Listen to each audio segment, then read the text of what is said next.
My girlfriend confessed she had been unfaithful. With a smug grin, she said, I needed a real man. My so-called friends backed her up. I just smiled, grabbed my keys, and left. This morning, I woke to my phone buzzing relentlessly. 32 missed calls. It all started last night, a typical Friday. We were at our regular hangout, dim lighting, cheap drinks, the kind of place where birthdays and heartbreaks blur together into background noise. She had on my hoodie, the one she always borrowed. She looked good in it, like she always did when she wanted something. I had no idea this would be the last time we'd share a night like that. The trap. She cleared her throat during a lull in the conversation. There were 6 of us at the table, half drunk, laughing mid-story. And then she spoke too loudly. Well, she began, guess now's as good a time as any. The room fell silent. I watched her, calm, waiting. She turned to me with a smirk. I cheated. The words didn't cut. They simply landed, like a truth I'd known deep down but refused to face.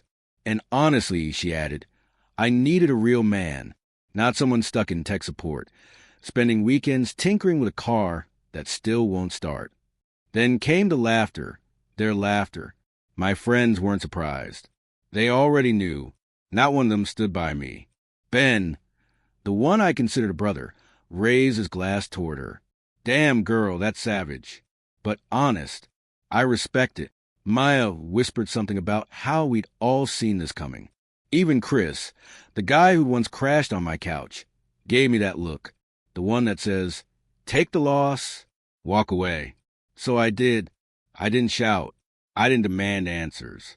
I didn't fling a drink or storm out, though she probably wanted me to.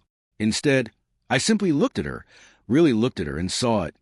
The desperate hunger for approval, the emptiness behind her smirk, the hollow triumph in her eyes. Then I smiled, tossed my keys in the air, caught them. Cool. That was all. I turned and walked out. Their laughter grew louder as I pushed through the door. I heard it as it swung shut behind me. But here's what they didn't hear, the plan forming quietly in my mind. Because I wasn't about to fight for anyone who had mocked me.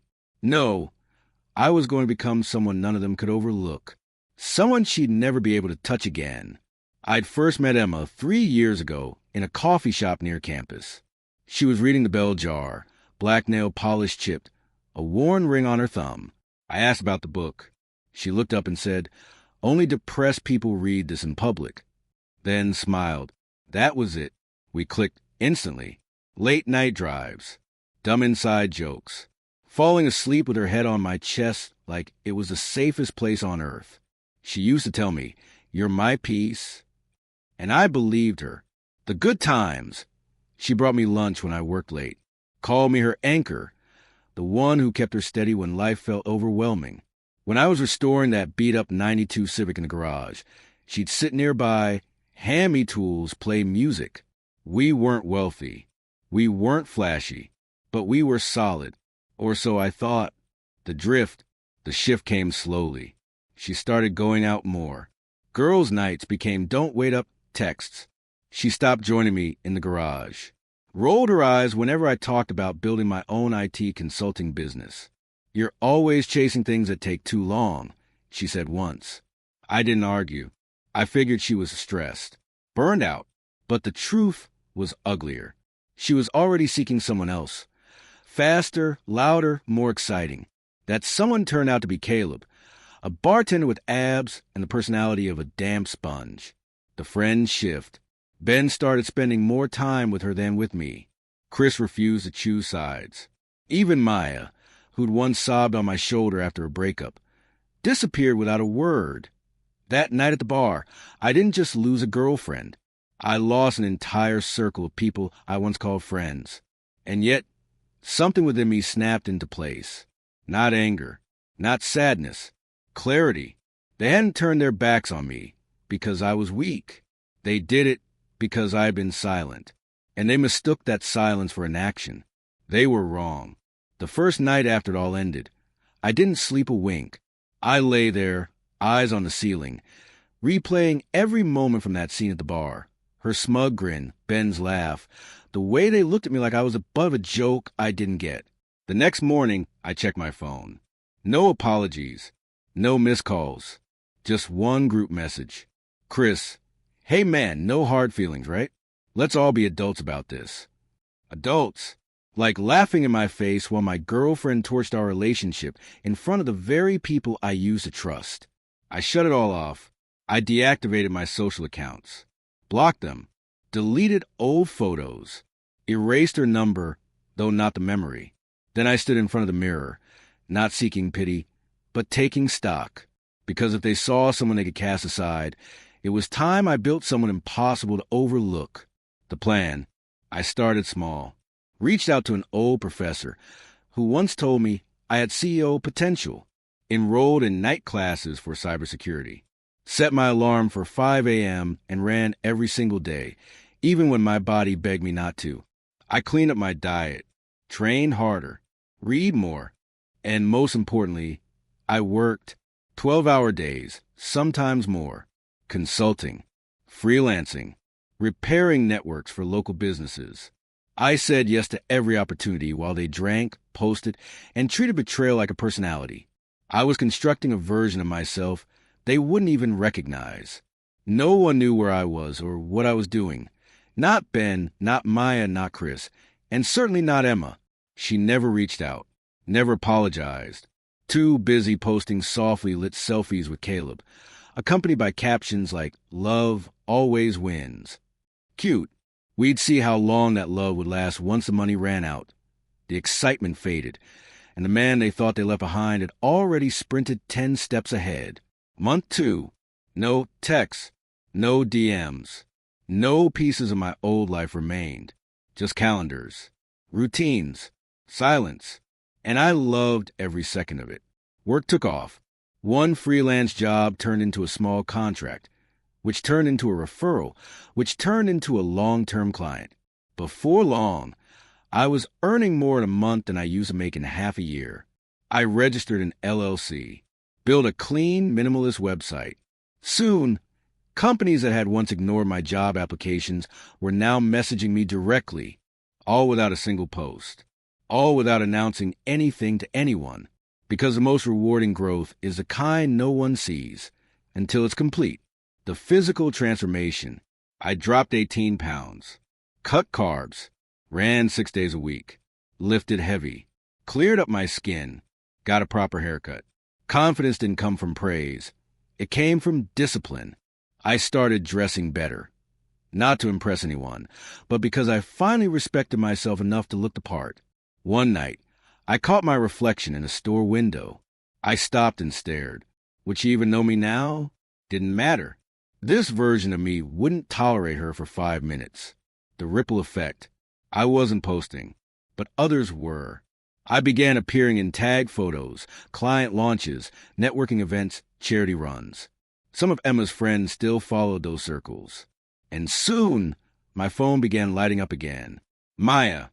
Hey, stranger. You look great. Hope you're doing well. Ben. Heard you started your own company. That's crazy. Mad respect. Chris. Dude, your name came up in a client meeting. LOL. You're killing it. I ignored them all. The version of me they had known no longer existed. They buried him the night they chose to laugh at me. I simply finished the job. Then came the first sign of cracks on their side. Emma posted less. Then not at all. 2 months clean, nothing. Until one blurry IG story from a mutual friend's birthday. She was in the background, alone, looking older, no sparkle, no glow. No Caleb. No captions about real men or leveling up. Just a girl sitting quietly at the edge of a party that once revolved around her. I didn't smile. I didn't feel vindicated. I didn't feel triumphant. I didn't feel smug. I just felt finished, detached. Because when someone tears you down in front of everyone and you quietly rebuild yourself in solitude, there comes a point where even their name carries no weight. That moment arrived on a gray Sunday. Coffee brewing. Laptop open. I was polishing a pitch deck when my phone began buzzing nonstop. One call, then another. 32 missed calls in less than 2 hours. Emma, Ben, Maya, they all came flooding in, Like smoke from a house fire no one wanted to admit had already consumed everything. First came the text, "Emma, I know I'm the last person you want to hear from, but please, can we talk? Everything's falling apart. I just need 5 minutes. Please. I messed up. You didn't deserve any of that. I see that now." Then Ben, yo man, I was wrong. For real. We all were. She told us things. Said you weren't treating her right. I didn't know the truth. Of course not. No one ever does. Until they're no longer invited to the room. Then Maya chimed in. "Maya, I was a coward. You were always the real one. We picked sides. Now she's crying on my couch. She says you won't respond. Are you okay?" I was fine. She wasn't. And the irony wasn't lost on me. They treated my silence like weakness for months. Now it was the very thing driving them out of their minds. The last message from Emma arrived around midnight. "Emma, I thought I wanted someone exciting. What I got was someone fake. Caleb's gone. He cheated. He's broke. I'm broke. I miss you. God, I miss you. You didn't deserve what I did. I know that now. You were the best thing in my life. Please, just respond. Please." I stared at that message for a while, watching the typing bubble flicker on and off. Then I locked my phone, placed it face down, and went to sleep. Because by the time they realize your worth, you're already too far along, becoming a version of yourself they'll never have access to again. The next morning brought another wall of messages. "You probably hate me. I get it. If you never want to see me again, I understand. But please, say something. I miss who we were. I miss who I was when I was with you." That last line hit the hardest. Not the pleading. Not the regret. That phrase, "who I was when I was with you." Because that was the truth, wasn't it? She didn't just lose me. She lost a version of herself that only existed when I still believed in her. And that version was never coming back. I typed my reply slowly. No anger, no drama, just clarity. "Me, you didn't just choose someone else. You celebrated humiliating me. You made it a performance. When I walked away, I wasn't just leaving a relationship. I was leaving behind the person who thought I wasn't enough. I'm not angry.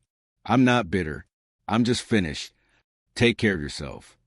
Then I blocked her number. Final closure. I didn't wait for her to reply. Because the best form of revenge isn't about breaking them. It's about becoming so complete, so untouchable, that they can't even imagine fitting into your world anymore. While they spiral in regret, you sleep soundly. Because revenge isn't always a blaze of fire. Sometimes it's simply refusing to ever look back. Was this revenge? Or was it something more? If this story resonated with you, if it stirred a thought, sparked a memory, or made you feel something, don't just scroll past. Tap that like button, subscribe, and share it. Because here, every betrayal brings consequences, and every subscriber helps fuel the next haunting tale. Drop your thoughts in the comments. We read every single one. Thank you for being part of Lauren's story, where every story casts a shadow and every silence conceals an ending.